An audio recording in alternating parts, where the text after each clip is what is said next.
جالب از اصحاب رسول الله من از پرسان میکنن که قیامت چه وقت است. یعنی گویایی که اونا منتظرن، پیامبر ازشان پرسان میکنن چی آماده کردی برش؟ مالک یوم الدین چی برش آماده کردی؟ گپ جالبه میگه اعمال ندارم پر الله پیامبر را دوست دارم.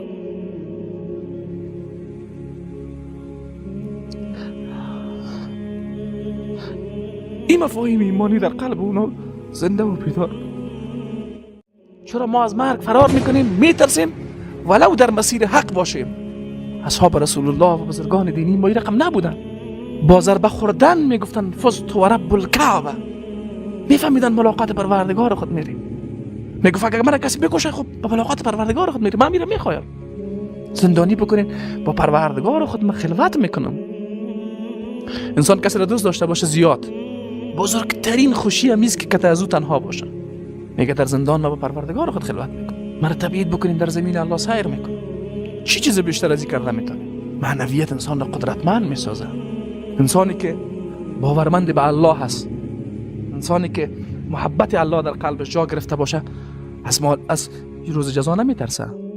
به معنای از این نیست که غافل است از حساب کتاب الله، نه، برش آمادگی دارن.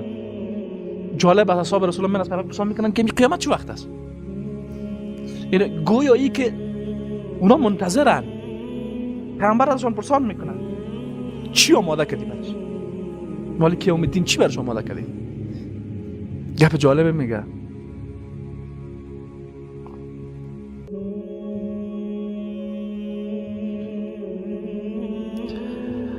اعمال ندارم پر الله پیامبر را دوست دارم.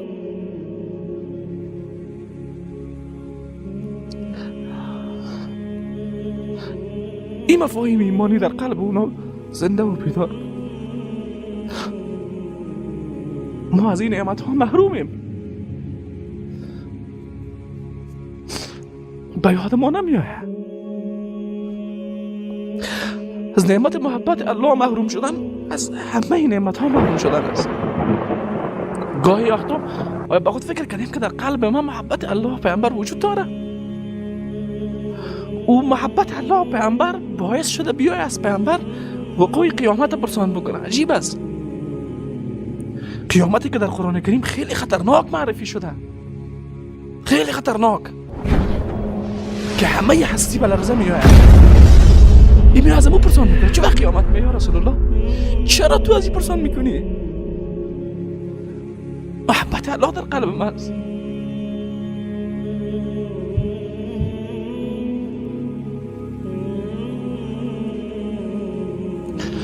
انسانی که محبت الله در قلبی باشه در عبادت الله باز غافل نمیشه، از عبادت الله فرار نمیکنه، از مواجه بودن با الله و از راز و نیاز با الله خسته نمیشه. قلبش در مقابل الله خاشع هست. ما این حالت نداریم. از عبادت خود فرار میکنیم، از ملاقات پروردگار خود فرار میکنیم.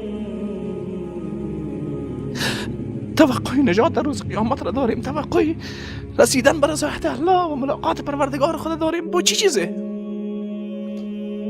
با ایمانهای ضعیف ما که با کوچکترین فشار ازش فرار میکنیم، با عبادتهای ما که اوج سراسر از ریا و عجب و گناه و تکبر و غرور و ریاست. خود دیندارم فکر میکنیم چی چیز داریم؟ چرا از عبادت الله غافلیم؟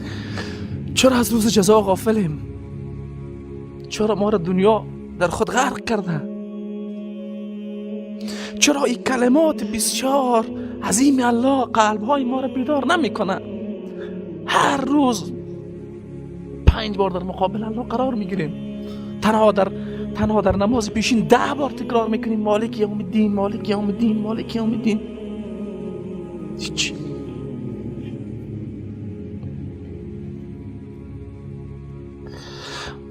پس باید قدری گپ را بدانیم، از الله فرار نکنیم، به طرف الله باز بگردیم، قیامت را فراموش نکنیم. این مفاهیم در ذهن ما وقتی زنده بود الله را خواهرشانه عبادت میکنیم، از عبادت الله خود لذت میبریم.